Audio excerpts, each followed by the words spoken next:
Racikan Berita. Assalamualaikum warahmatullahi wabarakatuh. Kembali kita ketemu lagi.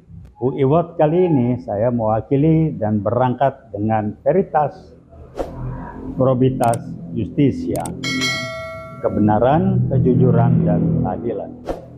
Apa yang mau dibahas? Kita mau mengingatkan, Erin, Sikon sekarang sedang dalam proses gonjang-ganjing, yaitu suatu proses karena Sikon Pak Prabowo sedang ngeberesin dampak dari hasil kerja yang namanya Jokowi. Mulai kelihatan kebuka satu-satu kelakuannya Pak Jokowi. Contoh, orang ribut dengan Aguan. Aguan kan berani begitu, bisa ini bisa itu, terbuka segala macam-macam karena memang didapat legalisasi dari Jokowi. Dan indikasinya kalau mau menduga-duga, kalau dia memberikan suatu dan memberikan suatu kepada Aguan sebagai orang bisnis, ya Aguan mesti memberikan suatu dulu. Jadi ada medsos yang bilang Pak Jokowi mengatakan buktikan saya korupsi di mana. Anda nggak korupsi ngambil, Anda terima setoran. Nggak mungkin Aguan beri macam-macam kalau nggak ngasih setoran dari Anda. Sehingga dengan setoran dari Anda itu dia memberikan Anda legitimasi, backingan dan sebagainya. Contoh, PIK 2, mana berani kita ke sana, ke daerah PIK 2. Nguruk sana, mana berani, pejabatnya udah dijanakin semua. Jadi saya dulu orang bisnis, orang swasta tahulah. Jadi apa yang dilakukan Aguan dengan PIK 2 nih? Pejabat swasta, pejabat daerahnya itu diberesin semua. Dibayar, dibikin mingkem, dibikin jinak atau diancam. Nah dia bisa begitu karena dia bilang gue bawa legalisasi izin dukungan dari Pak Jokowi sebagai presiden waktu itu. Jadi kelihatan. Nah kalau kita terpancing dengan sibuk menghajar Aguan kiri kanan, sumbernya lah siapa Jokowi. Jadi apa yang dilakukan Jokowi selama 10 tahun ini terakhir mulai terbuka satu-satu. Pak Prabowo itu ngebenahin amburadul yang dilakukan oleh Jokowi. Nah yang menjadikan memprihatinkan lah bukan kan, di medsos saya baca Pak Prabowo lama betul. Ini orang, maaf saya ngomong agak keras, ini orang nggak pernah tahu kalau kerja di lapangan bagaimana. Mana bisa ngebenahin, dia pernah jadi eksekutif nggak? Ngebenahin 1 hari mesti ngebenahin, sehingga Prabowo nyautnya pas, saya tidak punya tongkat Nabi Musa. Jadi rekan-rekan yang punya mental berpikir instan tolong berubahlah, belajar. Tinggal pertanyaan, Anda percaya nggak pada Pak Prabowo lagi ngebenahin? Ngebenahin itu nggak bisa 1 hari 2 hari. Kenapa? Dia mau minta siapa? Polisi sudah dikendalikan oleh Pak Jokowi. Yang baik masa banyak. Bisa berbunyi nggak yang baik? Repot sekarang. Mau ngomong siapa? Justru itu waktu ketika Pak Prabowo minta membongkar pagar laut, yang diminta membenahi adalah TNI AL. Karena ini yang belum bisa dikendalikan oleh yang namanya Jokowi. Polisi cek, pejabat daerah cek. Kita ke sana ke daerah PIK 2, saya lihat di ujung tuh ada truk-truk lagi nguruk. Kok bisa? Cek. Minimal dari bupati atau di bawahnya sampai ke lurah, berapa ke lurah itu udah dikasih duit semua. Di medsos keluar 3 lurah daerah sana udah tidak macam-macam. Ada 1 lurah yang kaya raya, mobilnya banyak, duitnya banyak. Ya dibayar oleh si Aguan. Tapi kenapa Aguan berani bersih marajalela? Karena Jokowi yang membangun. Saya menuduh bahkan menduga keras, bukan cuma Jokowi punya andil di sana. Jadi dia diberikan saham barangkali oleh Aguan terhadap proyek-proyek yang sedang dikerjakan. Jadi Pak Jokowi, kita saling kenal lah ya. Saya punya background bisnis, Anda tahu. Mental saya berpikir sebagai orang bisnis swasta, ngerti saya. Nah jadi udahlah ya. Tinggal kita yang di luar ini. Kita mau berpikir instan dengan siap dan Pak Prabowo sudah mengatakan saya tidak punya tongkat Nabi Musa, atau Anda mau mendukung dengan memberikan informasi dan sebagainya. Cek, nggak mungkin Aguan berani nguruk segala macam. Kok camatnya barangkali nggak tahu bupati ya. Bupati mungkin camat kok diem aja, udah duitin semua. Yang udah pasti 3 lurah udah terima duit yang banyak. Salah satunya yang disebut lurah Kohot, itu mobilnya beember-ember, duitnya segala macam, karena ribut di medsos, diumpet-umpetin mobil, udah wajar.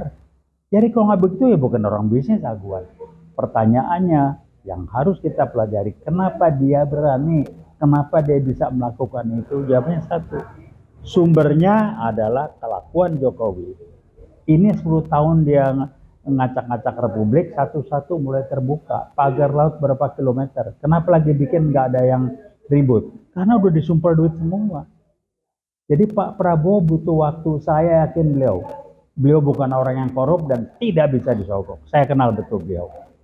Saya yakin seyakin-yakinnya Pak Prabowo sekarang masih seperti yang saya kenal dulu. Dia bukan orang yang bisa dibayar, dia cinta Republik, dia akan berjuang untuk bangsa dan negaranya, dan saya tahu persis, dia bukan orang kelasnya. Pak Hasyim ngomong keras, buka semua bongkar tuh, bagaimana permainannya gengnya Jokowi segala macam. Memang itulah faktanya. Ada yang ngebantah enggak? Wah, ini udah mulai. Saya baca, lihat model saya medsos lah, karena paling lengkap. Ada kelompok yang menambahkan diri mahasiswa. Kalau ketemu saya lihat kuliah di mana? Untuk membangun persepsi publik bahwa mahasiswa dari mana, mahasiswa kuliah di mana? Jangan ada satu yang aku mahasiswa, apalah namanya kuliahnya, di mana nggak jelas, kampusnya nggak jelas, namanya pakai kota-kota apa gitu nggak jelas. Nah itu udah nggak benar. Kemudian apa lagi? Ya banyak upaya yang dilakukan. Tapi yang jelas kami dari Wiwot dengan ke sana teman-teman tanggal 1 kalau nggak salah kita lihat bagaimana PIK 2 sedang diuruk yang di sebelah kanan dan orang cuma bisa nonton. Truk masuk jauh nguruk-nguruk segala macam. Kok pejabat daerahnya diem aja? Udah disumbal duit semua. Jadi kenapa bisa? Karena Jokowi memfasilitasi. Dan pasti aguan Pak Jokowi ini Pak Jokowi sudah setuju, ini buktinya segala macam. Nggak mungkin. Nah sekarang setelah Pak Jokowi lengser, dia harus bertanggung jawab. Sehingga memang kalau orang mengatakan kerangkeng dan adili Jokowi, itu harus. Jadikan dia sebagai mantan Presiden Republik Indonesia yang harus diadili. Karena nggak ada Presiden Indonesia RI ini sejak zaman Bung Karno yang kelakuannya korup seperti yang namanya Jokowi. Saya bilang dia korup. 2, dia PKI kayak baru. Apa buktinya? Urusan apa dia mau orang Kepres 28 bulan Februari tahun 2024? Urusan apa dia ngomong? PKI dalam G30S65 hanya korban. Urusan apa dia ngomong dengan Kepres seperti itu?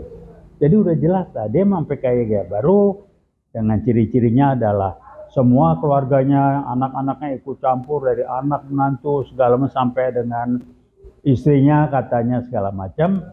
Dan Ibu Koni rada keras ngomongnya, saya cuma memberikan penjelasan, pencerahan apa yang sedang terjadi, kita lihat nanti. Tapi saya mengatakan, kalau mau menegakkan keadilan Jokowi harus dikerangkeng, dan mari Republik bikin sejarah, kita berani menghukum, mengadili dan mengkerangkeng mantan presiden kita yang namanya Jokowi karena korupsinya banyak betul dan ngacak-ngacak NKRI, pagar laut segala macam yang mesti diminta pertanggungjawaban. Jangan dia pura-pura miskin lah, itu nih anaknya kejeblos si Kaisang. Urusan apa bisa pakai pesawat ke luar negeri segala macam. Kalau nggak dia main situ segala macam. Jadi kembali saya mengatakan Jokowi PKI gaya baru, Jokowi korupsi, Jokowi yang menyalahgunakan jabatan, kerangkeng dia, jadikan dia mantan presiden Republik Indonesia yang pertama yang dikerangkeng. Barangkali itu untuk mengingatkan. Mari kita berusaha terus, jangan mengalah. Dan kita berusaha untuk mengkerangkeng Jokowi tanpa ragu-ragu. Veritas Probitas Justitia.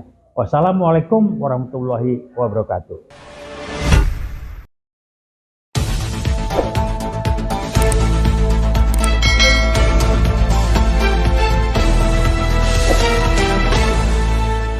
Racikan Berita